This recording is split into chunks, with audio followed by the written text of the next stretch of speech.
Dad. Do it. Hey everyone, welcome to the channel. This is James, and in this video, let's talk a little bit about morality. Some heroes and some villains in The Walking Dead. Yep, today we're going to deep dive into one of the most compelling aspects of the series, the role of morality. I know it didn't happen as much in the later seasons, but that feeling of the early seasons, watching those, a lot of times you would think, what would I do in that situation? Would I be a hero? Would I be a villain? Would I help people? Would I risk my life? Would I care about other people's lives? In a world where the line between hero and villain is often blurred, The Walking Dead gives us a lot to think about when it comes to ethics and survival. Let's get started on this. Okay, from the very beginning, The Walking Dead's challenged us to reconsider our ideas of right and wrong, like I was talking about earlier. What would I do in this moment, in that situation? Rick Grimes, he's our initial moral compass. He starts off with a clear set of principles, but as the world around him deteriorates, as we see, so does his strict adherence to traditional morality. You know, and that's the whole thing about the fan base. It's like Shane had got there much quicker than Rick did. Shane might have been a little over the top. He was a little crazy. Lori made him crazy. Yeah, there's a lot of details in there. But the Rick-Shane dynamic, as far as Rick just hadn't caught up to what he needed to be. He needed some time to become Machete Rick. And Rick's journey is a perfect example of how survival can push even the best of us to our limits. Early on, we see him struggle with decisions like whether to kill living people to protect his group. By season 5, he's proclaiming we are the Walking Dead, acknowledging that they have all had to compromise their morals to survive. But in the world of The Walking Dead, almost every character you could talk about morals. Carol's transformation, I mean, that's a fascinating study in morality just in itself. That woman, she's a force of nature. She left because she can't anymore. From domestic abuse, she came through each season by season by season. I mean, as a ruthless protector, Carol makes some of the series' most controversial decisions. She could because she had to. Sometimes you have to. Remember when she killed Lizzie to protect the group? That was a heart-wrenching moment, but it highlighted her belief that sometimes the ends justify the means. But also with Carol, you can see that takes a mental toll, you know, and you think about guys, soldiers at war, things like that, what they had to go through. It can really be crazy to think about sometimes.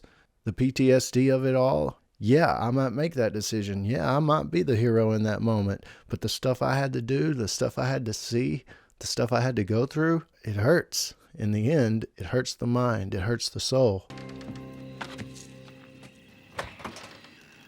Pissing our pants yet? But now let's talk about Negan. Initially, he seems like the epitome of evil. Wielding Lucille, enforcing his brutal iron fist rule, got the wives and things like that. There's a lot of questionable things there. But as the series progresses, we learn more about his past and the twisted sense of order he tries to maintain.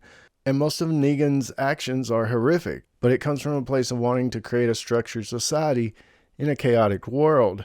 You know, was his way the best way to do that? I don't think so, but we are humans. But in his own words, Negan believes in saving people through fear and control. It's a stark contrast to Rick's earlier methods, but it forces us to question, is Negan truly evil, or is he just another survivor doing what he believes is necessary? But you really have to add the old rules back to that, the basic rules, if you want to call it the golden rule, just the basic humanity of living together because we're all different, not just, racially, ethnically, in all kinds of ways, just each individual, even individuals within a family group. We're just all different. And us being a survivor in a zombie apocalypse, doing what we believe is necessary, to each his own. Everyone's going to have a little bit different, but I still think there's a general, as far as humans, everybody included, there's a general golden rule type thing, it just seems like. But nature is nature. It's hard to look out into nature past human society. The foxes and the squirrels, the lions, the wildebeest, whatever, the birds. Nature's tough. That's all it is. It's tough. It's dangerous. It's a fight for survival. I mean, you're every day. I got to go get some food somehow, some way, and fight for it if I have to. And sometimes you have to fight your food. Kill it to be able to then eat it. So nature is harsh, and it may be us as humans in our advanced consciousness that are fighting against the actual real nature of everything.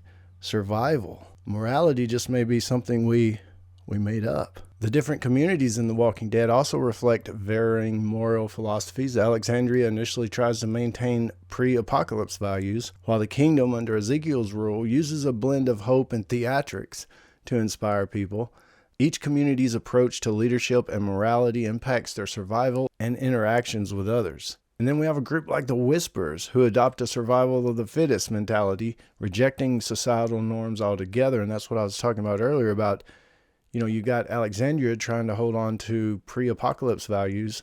And then you've got a group like the Whisperers who said, we're going to be more like the birds and the beasts and, nature. And it's survival of the fittest.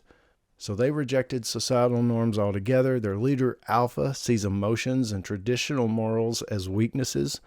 This extreme viewpoint creates one of the most dangerous threats our heroes face.